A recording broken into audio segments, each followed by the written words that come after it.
Hey everyone, Christy Tobis here. Welcome to my channel. Today I'm going to be creating that card I just showed you using all product from Catherine Pooler. So this is the Grace in Bloom stamp set. I think this is just so pretty. As soon as I saw it, I knew immediately it needed like that watercolor type touch. But instead of using watercolors, I knew I was going to use my Catherine Pooler inks instead because I love using these as watercolors. And there's so many ink colors, so many like availabilities, and you can even kind of mix them together. So I actually tend to use these over true watercolors instead, just because I feel like it stretches further and I have more possibilities for different colors. So you can see I stamped some of the colors onto a glass mat here, and that really kind of becomes my palette. If you don't have a glass mat, that is totally okay. You can use anything that is slick. So if you have an acrylic block, that works. I used that for years before I had a glass mat. You can use an acrylic backer from the stamps, or even if you have like a laminated sheet. So real quick, I'll just tell you all of the ink colors I'm using on this card as you kind of watch me watercolor here. I'm using Daydream, Blackjack, Eucalyptus, Grass Skirt, Midnight, Samba, Coral Cabana, and Tiki Torch.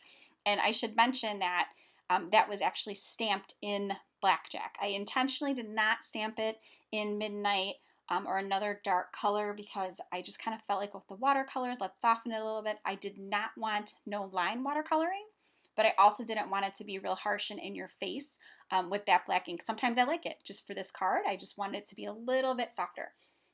So you can see I have a paper towel off to the side. That is like one of the most important tools I think you need when you are watercoloring. And you notice that I'm using a brush instead of a water brush instead of a paintbrush and water cup. It really makes no difference. It's whatever you are comfortable with. I am really familiar with using water brushes. I've used them for a really long time, so I feel super comfortable with them because to me they're almost like a pen. But whatever works for you, and there's no wrong way to watercolor, and watercolor is also very forgiving because if you make a mistake, in most cases you can kind of blot it out or add a little water and blot it out with a paper towel. So if you've never done it before, I cannot recommend it enough. It is truly my favorite medium, and honestly, like I said, I like using ink that works with the water as opposed to actual water. There's nothing wrong with watercolors, but I prefer doing this. So you can see that I kind of went in first and I did like a lighter color and then came back a few times with darker. I'm doing the same thing here. I'm adding just a little bit of blue to kind of make it pop out. The Daydream. I didn't want like that harsh white background.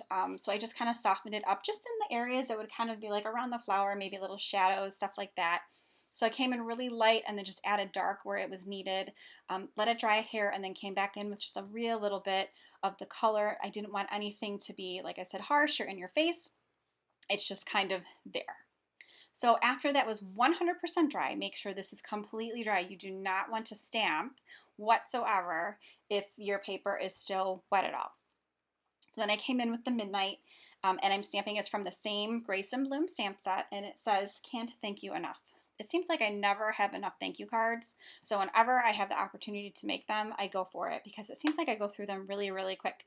Between myself and then my kids and everything like that, it just seems like we always have thank you cards to send out to people, especially this time with everything going on with the pandemic. There's so many people that we need to thank. So, and then to finish it off, I just use some foam squares, and that is really it. That whole card is done. You can see how simple and easy it was. So thanks so much for stopping by, and I hope you have a great day.